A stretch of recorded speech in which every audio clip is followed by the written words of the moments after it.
Bonjour ou bonsoir à chacune et à chacun.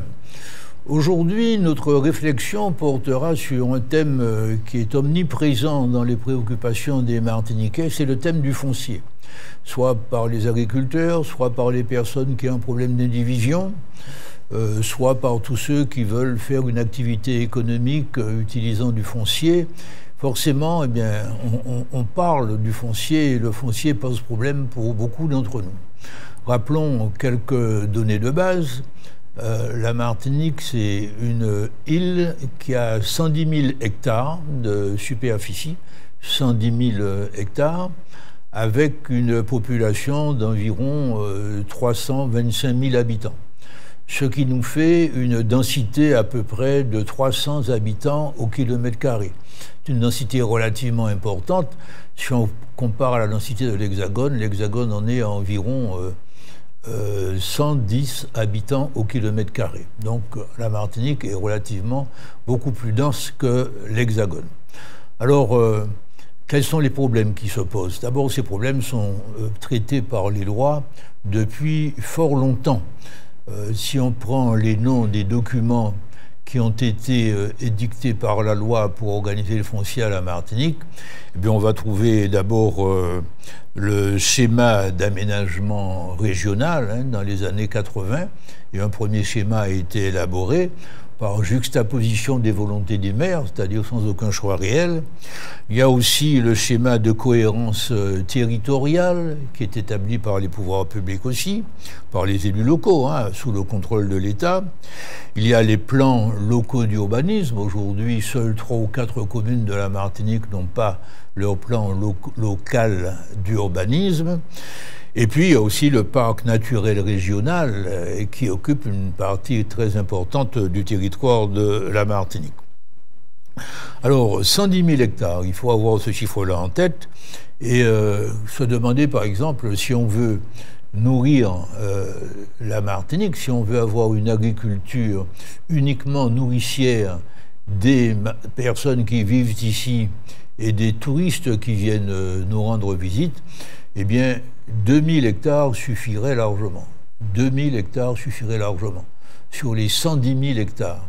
Et la superficie agricole utile, théoriquement, c'est 40 000 hectares. Donc sur les 40 000 hectares, il suffirait de prélever, enfin d'affecter 2000 hectares au maximum pour la consommation locale et il n'y aurait pas de problème. C'est dire que lorsqu'on entend souvent des réflexions sur le thème « ne faites pas tel investissement ici, ne construisez pas là parce que vous prenez de la terre agricole et que si demain on en a besoin pour nourrir la population, on ne la trouvera pas », c'est juste une sottise, ça ne correspond à aucun élément. Alors, est-ce que toutes les terres à vocation agricole sont disponibles pour la production agricole? C'est un autre problème. Mais il suffit de se déplacer à la Martinique en voiture ou voire en hélicoptère pendant quelques minutes pour voir que la Martinique possède énormément de terres à vocation agricole et qui ne sont pas utilisées du tout. Donc, mettons de côté ce problème de conflit entre les activités autres et l'activité de production agricole. Ce problème ne se pose pas aujourd'hui, ce n'est pas par hasard. Disons qu'il arrive que devant un problème concret, les Martiniquais se mobilisent pour le résoudre. Et la plupart d'entre nous ne savent pas comment a été résolu ce problème de terre pour les agriculteurs. Alors je vous raconte l'histoire qu'on peut trouver dans un livre vert de l'agriculture qui a été élaboré à cette époque-là, c'est-à-dire en 1976-1977. Donc dans les années 1970, les agriculteurs envahissaient les assemblées générales des caisses locales de crédit agricole sur le thème « Le crédit agricole nous étrangle ». Or, le crédit agricole, où je travaillais à l'époque, j'y ai participé, je le dis sans aucune fausse modestie, le crédit agricole s'est dit, mais pour expliquer aux jeunes agriculteurs que le Crédit Agricole n'était pas le principal responsable de leurs difficultés, eh bien, il faut mettre sur la table l'ensemble des problèmes de l'agriculture de la Martinique. Donc, nous avons constitué un groupe de travail avec des universitaires, des dirigeants de l'agriculture, des dirigeants salariés, et pour voir quels étaient les problèmes. Pendant 6 mois, ce groupe de travail s'est réuni en général à la Chambre d'agriculture, et parfois aussi au Crédit Agricole. Et au bout de 6 mois, exactement en décembre 1976, a été tenue pendant 2 jours la conférence de l'agriculture, dont il est sorti 27 points importants. Et parmi ces 27 points, il est apparu que le problème du foncier était essentiel. Et pourquoi il posait problème? C'est qu'à ce moment-là, il y avait 2 éléments importants. Le premier, c'est que la SAFER, la Société d'aménagement foncier et d'établissement rural, qui existait déjà, qui avait été créée bien des années avant, avait été mise en sommeil volontairement par un certain nombre de dirigeants de l'agriculture de la Martinique, ou bien des gens qui étaient dans la spéculation foncière, mais au premier rang des dirigeants de l'agriculture de la Martinique. Et donc, la SAFER, c'est la société qui doit être informée par le notaire à chaque fois qu'il y a une transaction sur une parcelle de terre qui serait susceptible d'intéresser un agriculteur ou plusieurs agriculteurs. La SAFER étant mise en sommeil, les terres agricoles pouvaient se vendre et s'acheter sans qu'il y ait d'entrave. Donc des milliers d'hectares de terres agricoles ont quitté les années qui ont précédé 1976, ont quitté l'agriculture pour des villas, pour des immeubles, pour des résidences ou des activités autres de toutes sortes. Ça, c'est un premier point sur lequel il fallait agir. Le deuxième point, c'est que les prix du foncier agricole étaient très élevés dans la mesure où beaucoup de ce foncier n'était pas utilisé pour l'agriculture, mais pour l'habitat. Quand on veut construire une maison, on accepte de payer la terre beaucoup plus cher que l'agriculteur ne peut la payer, surtout s'il a besoin de plusieurs hectares ou de plusieurs dizaines d'hectares. Valeur aujourd'hui, comparativement, un hectare de terre agricole était vendu à ce moment-là autour de 6 000 euros, valeur euro d'aujourd'hui. À l'époque, c'était les francs. Bon, vous me passerez la nécessité de faire la conversion. Valeur 6 000 euros l'hectare. Et le Crédit Agricole a dit, à partir de maintenant, nous n'allons pas prêter plus de 2 000 euros pour une acquisition de foncier, que ce soit pour l'agriculture ou pour autre chose. Et cette décision-là, qui est une décision très simple, sur laquelle on a déjà eu l'occasion de nous entretenir, ça a provoqué un tassement considérable du prix du foncier agricole, si bien que le foncier agricole est devenu accessible pour les agriculteurs, et notamment pour les jeunes agriculteurs. Alors, pour faire redémarrer la SAFER, et c'est un problème juridique et puis un peu politique qui n'était pas négligeable, il fallait changer les dirigeants. Alors, nous avons fait des assemblées générales pour changer de président. Mais le changement de président n'a pas suffi parce que le nouveau président, soutenu par les spéculateurs fonciers de l'époque, n'a pas fait une politique différente de celle que faisait le précédent président. Alors il a été nécessaire de changer de président, et c'est ce qui s'est fait à ce moment-là. Et celui qui est devenu président, mais aussi en même temps directeur général, donc président, directeur général, PDG comme on dit, c'était un agriculteur lui-même qui était bénéficiaire de la réforme foncière des années 60, qui était un militant de la jeunesse agricole catholique et dont le nom était Francinet Nélide. M. Francinet Nélide est devenu président, directeur général de la SAFER. Et à ce moment-là, la SAFER a commencé à faire son travail. Donc, ces 2 décisions-là, prises localement par des Martiniquais eux-mêmes, il n'a pas été nécessaire d'aller voir les ministres à Paris ou d'écrire au président de la République. C'était un problème qui se posait, les clés de ce problème étaient entre nos mains, nous l'avons analysé, nous avons vu quelles étaient les causes du problème et nous avons mis en place les solutions. C'est un exemple qu'il ne faut pas oublier parce que c'est l'illustration du fait que pour les problèmes d'aujourd'hui, je veux parler de l'eau, je veux parler du transport, je veux parler d'une politique de développement agricole, développement industriel, quoi qu'on veuille, eh bien, nous avons déjà entre nos mains les moyens nécessaires. Et ceux qui disent qu'il leur faut d'autres moyens pour résoudre les problèmes de la Martinique, ne disent pas la vérité. Nous pouvons avancer beaucoup avec les moyens dont nous disposons, comme nous l'avons vu à l'occasion de la conférence de l'agriculture il y a quelques années déjà. Alors, c'est ça un petit peu le panorama, et c'est la décision, ce sont les décisions prises à la conférence de l'agriculture qui permettent de dire qu'aujourd'hui, en septembre ou octobre 2025, eh bien, il ne manque pas de terres agricoles pour produire de la banane, de la canne, de production maraîchère vivrière, pour faire de l'élevage, etc., etc. Après, il a fallu organiser les agriculteurs, c'est-à-dire que des coopératives ont été créées, des SICA ont été créés, pour qu'ils se mettent ensemble et puis qu'ils augmentent les productions. On est arrivé à des taux de production agricole, à l'époque, dans les années 80-90, qui étaient bien meilleurs que ceux qu'on a aujourd'hui. Alors qu'aujourd'hui, on est à peine 10% d'autosuffisance alimentaire. À l'époque, on a atteint des taux d'au moins 25, 30, 35%, ça dépendait des productions. Donc, un travail a été fait qui a porté ses fruits. Nous avons aujourd'hui, donc, pas de problème de superficie, mais soyons clairs, toutes les terres agricoles ne sont pas disponibles. C'est-à-dire que les propriétaires de ces terres ne font pas nécessairement de la production agricole, les terres sont souvent en friche, ils ne veulent pas toujours non plus les vendre, ils ne veulent pas toujours non plus les louer. Si bien qu'il y a tout un travail, je dirais, de négociation, de persuasion. Les maires peuvent beaucoup faire par les PLU pour persuader les gens qui sont propriétaires de laisser les terres à disposition d'agriculteurs disposés à les mettre en valeur. Mais le vrai goulot d'étranglement, il est au niveau du nombre d'agriculteurs. Alors la région, il y a quelques années, avait constitué une banque de terre de 500 hectares, et cette banque de terre a été plutôt utilisée à faire des logements qu'à faire de l'agriculture.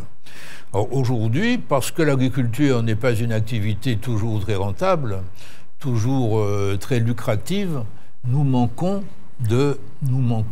d'agriculteurs. Et si on manque d'agriculteurs, nous avons beau avoir des hectares et des hectares de terres en friche, ces terres ne seront pas mises en valeur.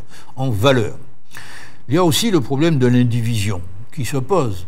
Dans beaucoup de cas, les terrains agricoles ne sont pas attribués à quelqu'un qui les exploite parce que dans la famille, il y a des désaccords ou bien de la négligence pour mettre les terres en valeur. Oh, là-dessus, il faut être très clair. D'abord, la loi nous dit que nul ne peut être obligé de rester dans l'indivision. Ça a toujours été le cas. Les lois votées récemment n'ont rien changé de ce côté-là. Il suffit qu'il y ait une personne, c'est pas la peine d'avoir la majorité, il suffit qu'il y ait une, quant à la majorité, c'est mieux naturellement, mais il suffit qu'il y ait une personne parmi les personnes qui sont en indivision pour que, si les autres ne sont pas d'accord, cette personne aille voir le juge, que le juge fasse faire une enquête et que finalement on règle le problème de l'indivision, même s'il y a 90% des copropriétaires qui ne sont pas d'accord pour régler ce problème d'indivision.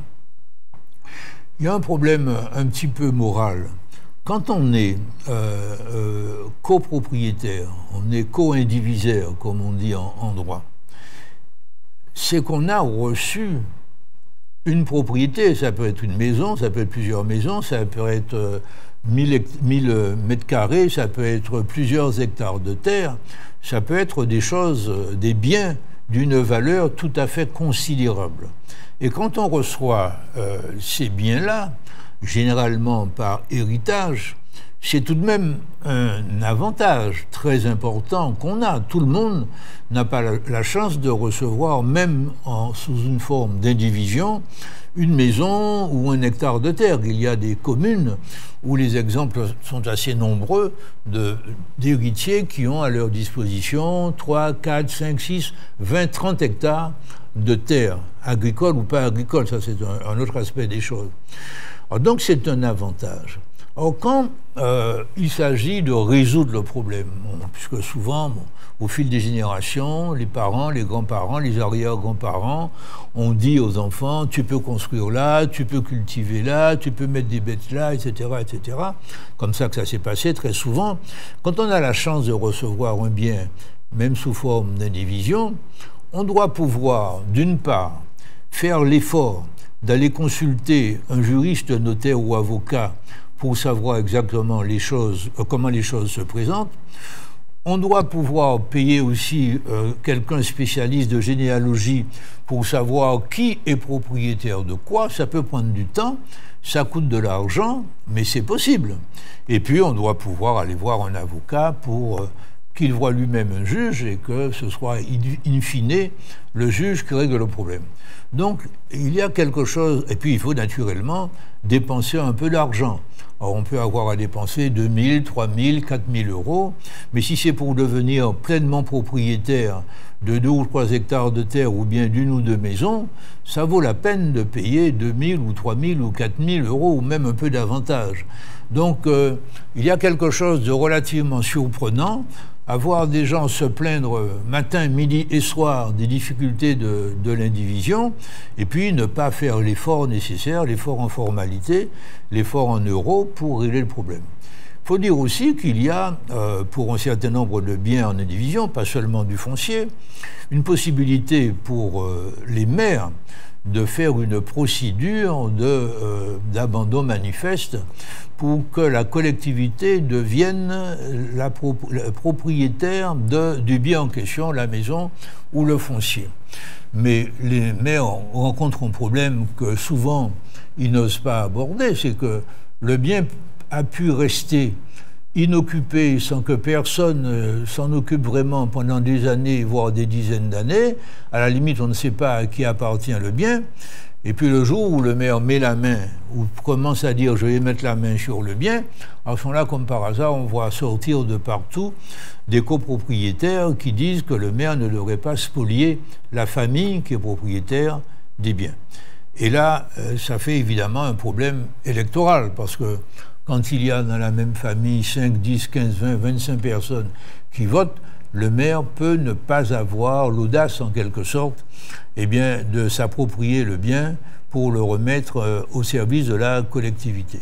Alors un problème, c'est le courage qui compte, et on arrive tout à fait à résoudre ce problème-là lorsqu'il y a un dialogue, lorsqu'on trouve des interlocuteurs avec qui parler et à qui on explique que ce qui se passe.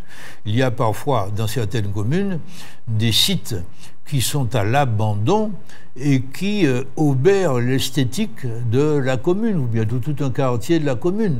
Chacun d'entre nous, dans les 34 communes de la Martinique, le problème se pose, chacun d'entre nous connaît des parcelles de terrain, des immeubles entiers, c'est le cas notamment à Fort-de-France, mais ce n'est pas seulement le cas à Fort-de-France, qui sont à l'abandon et qui transforment la commune en question, ou un quartier de la commune, en ruine, quoi. Il y a quelque chose là d'insupportable à cause de notre laxisme, de nos comportements de procrastination, comme on dit, c'est-à-dire toujours reporter au lendemain ou au surlendemain les difficultés, les démarches, les formalités, le paiement, et qui fait que la Martinique, qui est un très beau pays, commence à avoir dans certains quartiers de beaucoup de villes des allures de ghettos et de quartiers pas très intéressants à fréquenter, et même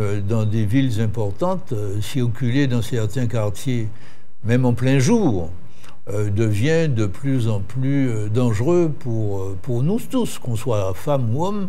Il y a des endroits où on n'a pas envie de se retrouver un après-midi avec des tas de gens plus ou moins suspects au milieu de squats. Donc il y a là un problème, je dirais, collectif qu'il est relativement important de régler.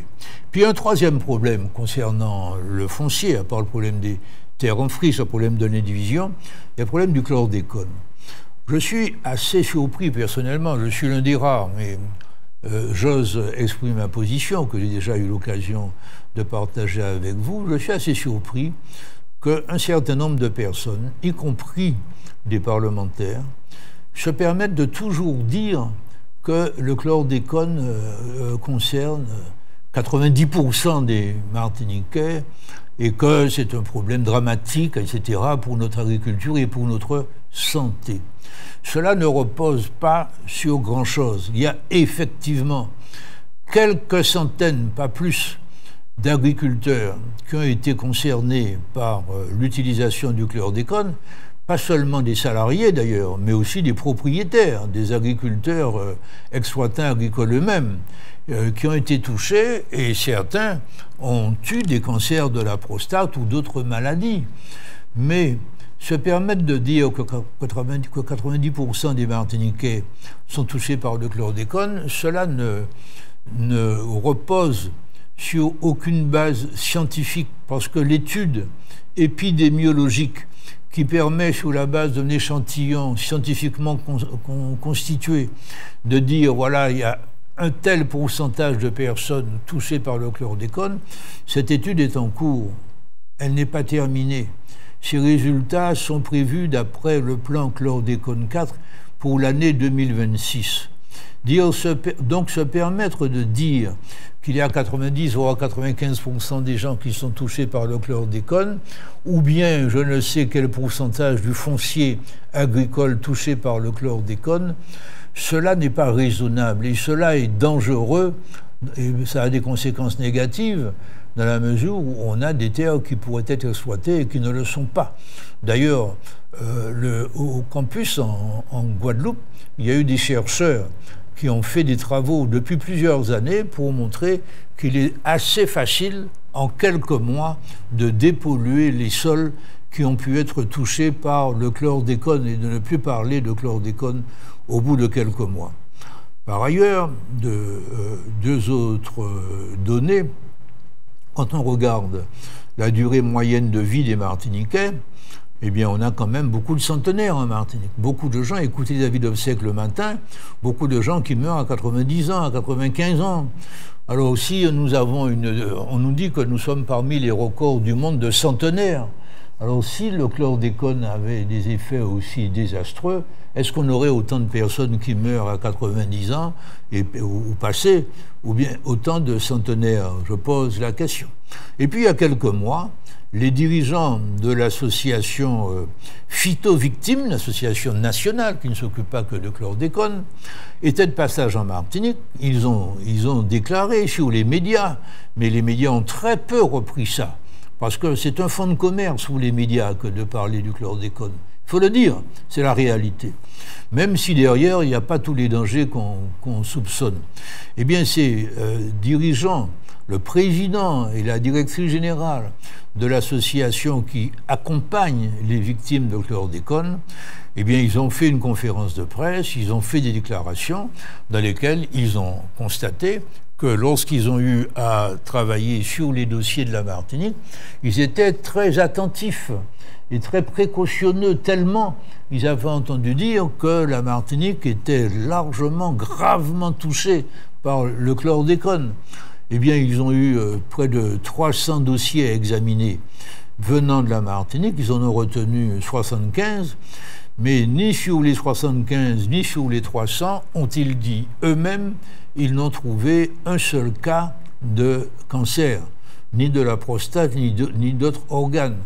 Et puis à Paris, une condamnation a été décidée par un tribunal quelque peu complaisant et qui a décidé que sur plus de 1000 dossiers qui avaient été déposés, le tribunal a considéré qu'il fallait indemniser 9 personnes.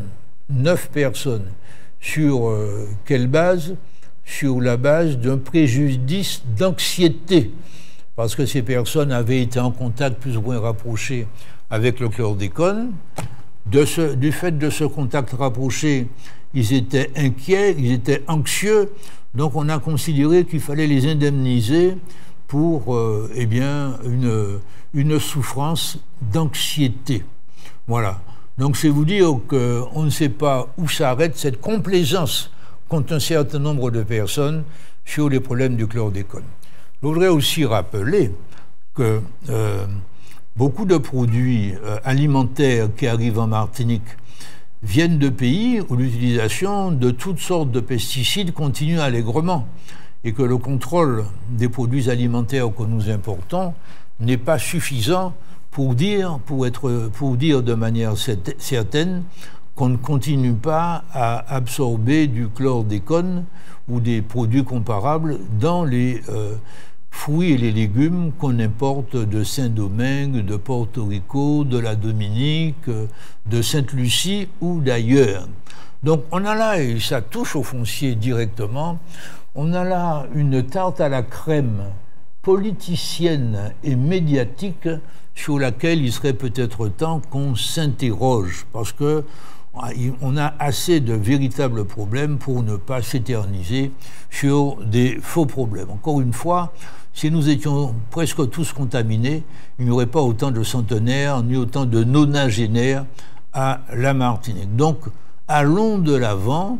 En plus, je rappelle que le chlordécone a été utilisé dans des dizaines d'autres pays où on ne fait pas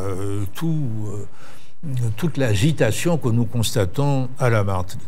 Alors maintenant, arrivons au cœur de notre préoccupation. Comment faire pour que le problème du foncier avance?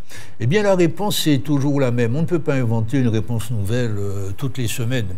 La réponse, elle consiste à faire véritablement utilisation des règles qui existent déjà législatives pour procéder à un plan, à l'élaboration d'un projet de développement, notamment agricole pour la Martinique. Or, le SAR, combien d'entre vous connaissent le schéma d'aménagement régional? Fort peu de personnes.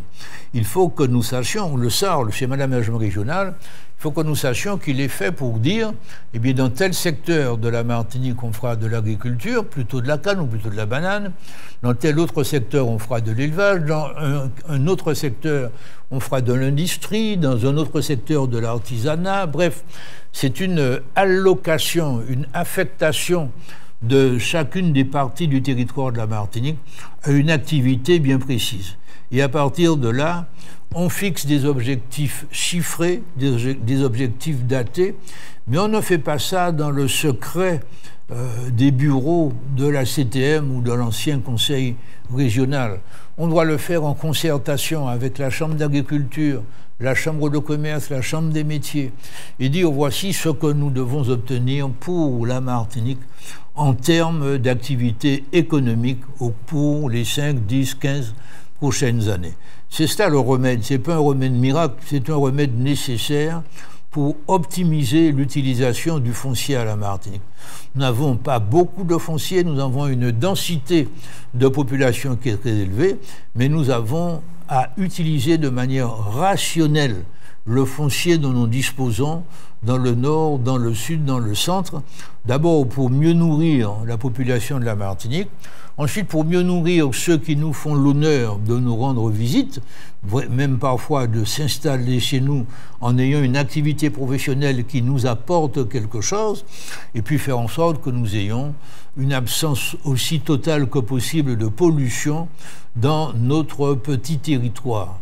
C'est cela, et nous devons, à l'occasion de toutes les élections qui se présentent, qu'il s'agisse d'élections municipales dans quelques mois ou qu'il s'agisse des élections pour les législatives, pour les sénatoriales, pour la CTM, nous devons obtenir que l'ensemble de nos élus soient partie prenante active dans la définition de ce projet de développement de la Martinique dans le domaine agricole, mais également dans tous les autres domaines.